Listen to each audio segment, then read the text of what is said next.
22 अप्रैल 2025 बैसरन घाटी, पहलगाम, जम्मू और कश्मीर। ये घाटी भारत भर से आए पर्यटकों से भरी हुई थी, लेकिन पेड़ों की कतारों के पीछे आतंक छिपा हुआ था। हमलावरों ने अंधाधुंध गोली नहीं चलाई, उन्होंने अपने शिकार चुने। 26 निर्दोष नागरिक मारे गए, पति, पिता, पुत्र, नवविवाहित जोड़े। एक व्यक्ति अपनी पत्नी से फोन पर बात कर रहा था, तभी उसकी हत्या कर दी गई। भारत ने सांस रोक ली। देश भर में कैंडल मार्च निकले, पूरा राष्ट्र एक साथ शोक में डूब गया। लेकिन बंद दरवाजों के पीछे भारत अपनी प्रतिक्रिया की तैयारी कर रहा था। 15 दिनों तक खुफिया एजेंसियां बिना रुके काम करती रहीं।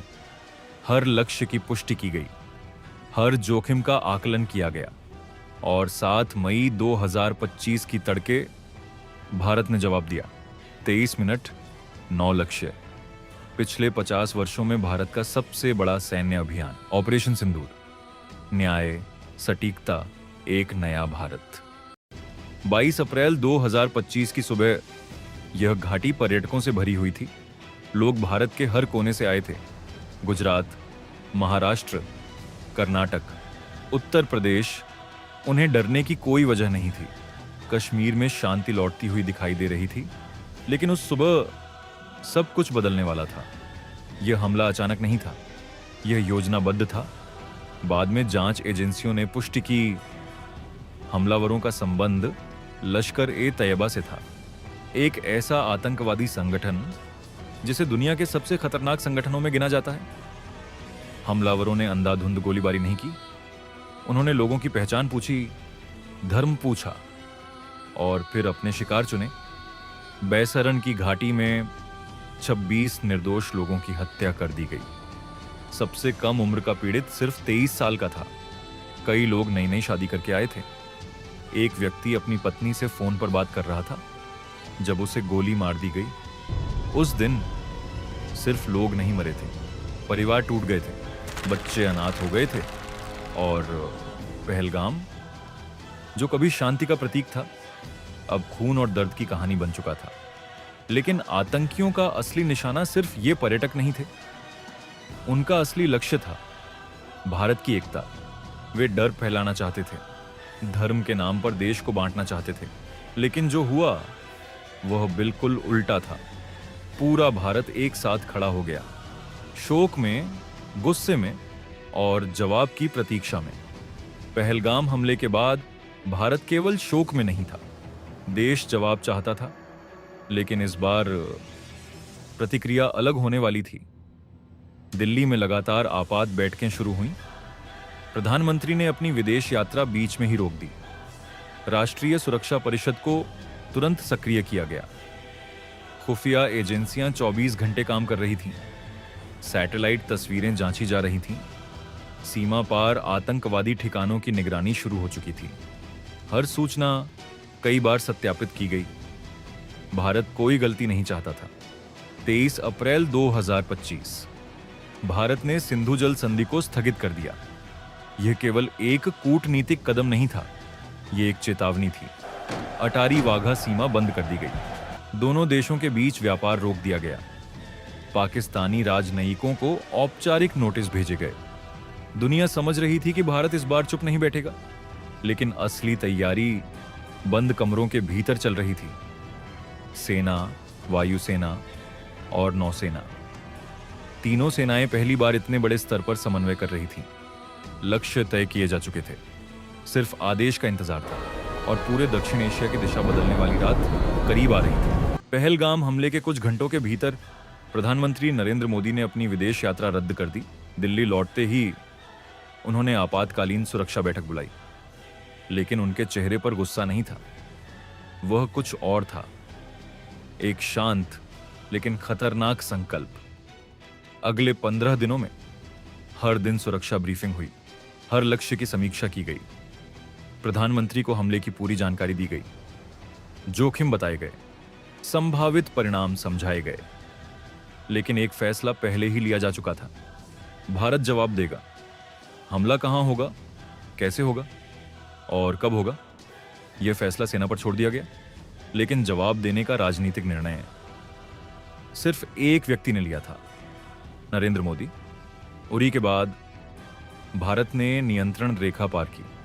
बालाकोट के बाद भारत ने पाकिस्तान के भीतर हमला किया। लेकिन पहलगाम के बाद सवाल सिर्फ जवाब का नहीं था, सवाल था कितनी दूर तक जाने का। जब ऑपरेशन सिंदूर पूरा हुआ, प्रधानमंत्री ने राष्ट्र को संबोधित किया। उन्होंने सिंदूर शब्द का इस्तेमाल किया उन महिलाओं के लिए जिनके पति पहलगाम में मारे गए थे। यह सिर्फ एक सैन्य अभियान नहीं था, यह एक संदेश था, एक नए भारत का संदेश।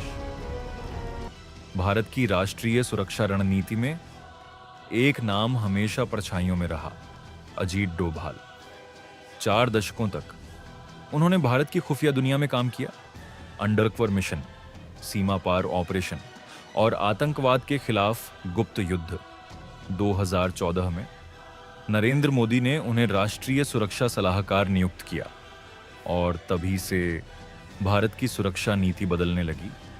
पहलगाम हमले के बाद डोभाल ने दुनिया की बड़ी शक्तियों से संपर्क किया, अमेरिका, रूस, मध्य पूर्व। भारत ने स्पष्ट कर दिया था, हम जवाब देने वाले हैं। लेकिन सबसे महत्वपूर्ण था एस्केलेशन मैनेजमेंट।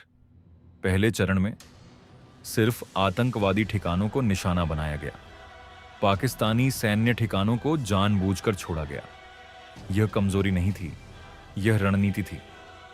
भारत पाकिस्तान को एक विकल्प देना चाहता था, हमले को सह लो या युद्ध की ओर बढ़ो। ऑपरेशन सिंदूर सिर्फ एक सैन्य कार्रवाई नहीं थी, यह एक सिद्धांत था, एक नया सिद्धांत, जहां भारत अब सिर्फ सहन नहीं करेगा बल्कि जवाब देगा। 6 मई 2025 रात गहरी हो चुकी थी, लेकिन भारत की सैन्य मशीन अब जाग चुकी थी। देश के अलग अलग एयरबेस पर आखिरी तैयारियां चल रही थीं। पायलटों को लक्ष्य समझाए गए। ऑपरेशन का हर सेकंड तय किया जा चुका था। यह सिर्फ हमला नहीं था, यह एक संदेश था। रात 1:05 ऑपरेशन सिंदूर शुरू हो चुका था। भारतीय लड़ाकू विमान सीमा की ओर बढ़ रहे थे। नीचे सब कुछ शांत दिखाई दे रहा था, लेकिन कुछ ही मिनटों में इतिहास बदलने वाला था। पहला लक्ष्य लॉक किया गया, फिर दूसरा, फिर तीसरा। कुल 9 लक्ष्य। सिर्फ 23 मिनट में ऑपरेशन पूरा हो चुका था। भारत ने जवाब दे दिया था। ऑपरेशन सिंदूर खत्म हो चुका था, लेकिन उसकी गूंज अभी शुरू हुई थी। दुनिया अब भारत को अलग नजर से देख रही थी। दशकों तक भारत पर आरोप लगाया जाता रहा कि वह सिर्फ सहन करता है, लेकिन अब नीति बदल चुकी थी। उरी, बालाकोट और अब ऑपरेशन सिंदूर। यह सिर्फ सैन्य कार्रवाइयां नहीं थीं, यह एक नए सिद्धांत की शुरुआत थी। एक ऐसा सिद्धांत जहां आतंकवाद का जवाब सीमा के भीतर नहीं, सीमा के पार दिया जाएगा।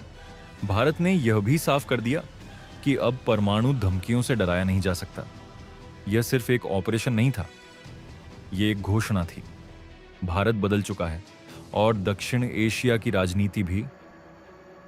पहलगाम की घाटी में बहा खून सिर्फ दर्द की कहानी नहीं बना, उसने भारत की सुरक्षा नीति बदल दी और शायद पूरे क्षेत्र का भविष्य भी।